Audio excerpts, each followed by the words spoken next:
So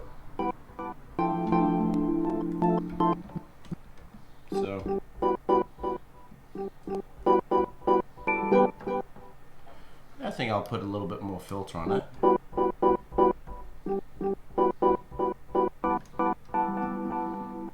Nice. Yeah, okay.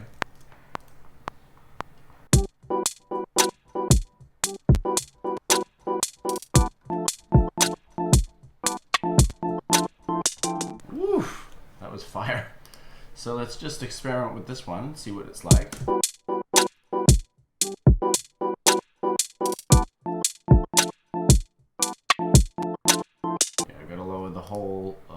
The whole mix because it's clipping a little bit, so I don't want to have any discrepancies in the sounds that I'm making. Just maybe quantize this a little bit.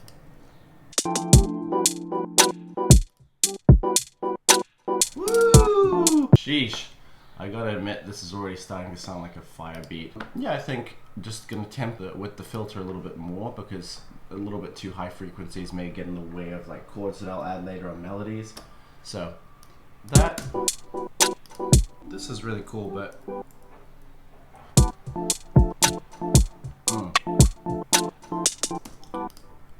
maybe.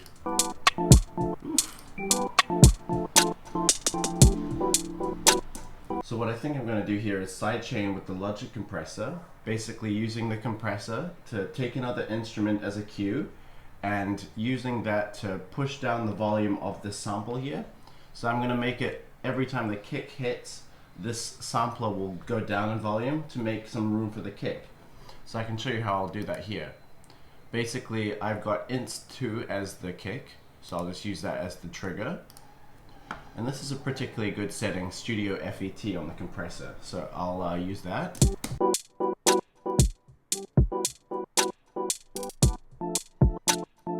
So even just using this setting, you can tell already that the kick is basically very easily heard now every time it hits, and it ducks the volume a little bit of the sample, and I think that just makes the whole beat much more organized. So you can experiment with the attack and the release here.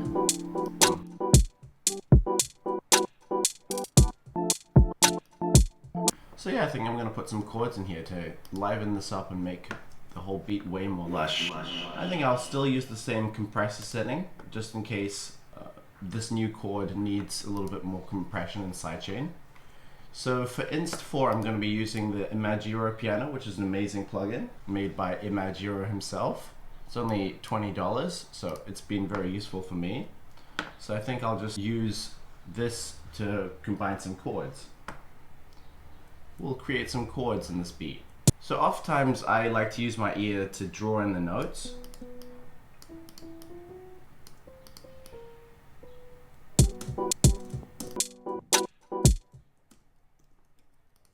Yeah, I think that's sounding fire. And now we have a change in chords, so I'll adjust the chords to make that possible.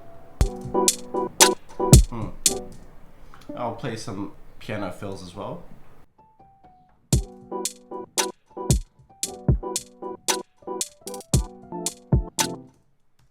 Yeah, and I think just to give the Mixolydian feel, I'll factor that in for the next chords.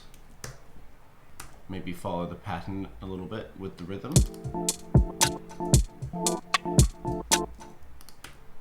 So yeah, I think this sample is sounding really nice. I just might need to make it a bit more filtered a little bit, just because, and the attack needs to be a little slower because I think it's coming in quite suddenly. And yeah, I want to make sure that everything can basically breathe without this sampler taking up too much space in terms of the rhythm and the melody. Now this is starting to really come together. So what I think I'll do now is use a bus and send these instruments to the bus to put a little bit of reverberation on them. So a reverb send basically. And I often like to just use Logic's stock ones because they all sound good and they're already made for you. I think, let's just see how this sounds. And I can put the same one to the piano. It's important to, unless you really know what you're doing or you know what you want to be doing, to use the same reverb send so nothing sounds like they're in different rooms, because that can be an amazing effect. You just need to have it make sense with the rest of the production. Nice. I think we can now double this loop And I can show you a couple of things that I like to do. So for example, the snare track over here, I like to, not randomly, but put some of the snares in reverb just so they can give you a little bit of dimension to the drums. So let's check it out. Let's see what happens when I put this snare in reverb. Let's put some cool effects with percussion. And I might just take out, well, I actually might do some stuff with this hi-hat. Something I like to do is automate the pitch of the quick sampler and thereby creating a nice zippy zappy sound. So check it out. Oof, nice. I think what we can now start to do is put a little bit more melody on this. So just using like mostly acoustic type instruments, I'll bring in a nice harp sample. So basically I got this harp from the Contact Factory library, and it really works nicely, and it has a number of settings. I'm just going to reduce the reverb from the concert hall on it because we already have another reverb. So yeah, maybe I'll use that melody. Woof. Very cool. So instead of recording MIDI most of the time, what I like to do is when it's playing back, I just like to play the notes that I want to play, and then I press Shift R, which is a logic command that basically captures the recording when you're playing back as well. You don't even have to press record. So that's how I get a lot of my notes.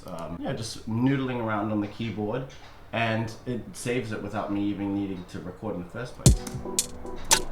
So I think that's a nice melody that I can just transpose to the next chord, which is 2 semitones down, and it's also a major, so it's a Mixolydian key.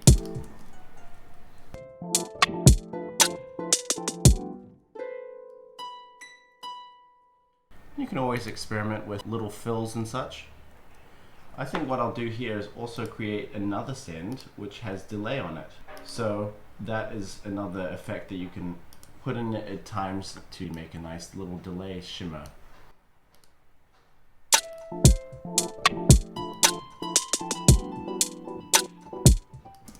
Nice. I'll use automation to make this delay happen only at this time.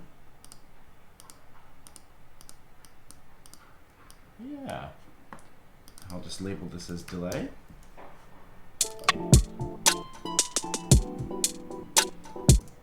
Yeah, I think this reverb that I added would be better placed over here, just to really, to sort of play us out with the reverb.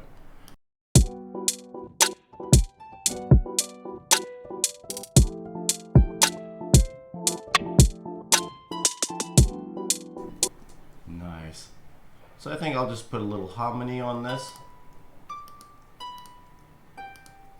Yeah, just for a little bit of interest in the melody over here.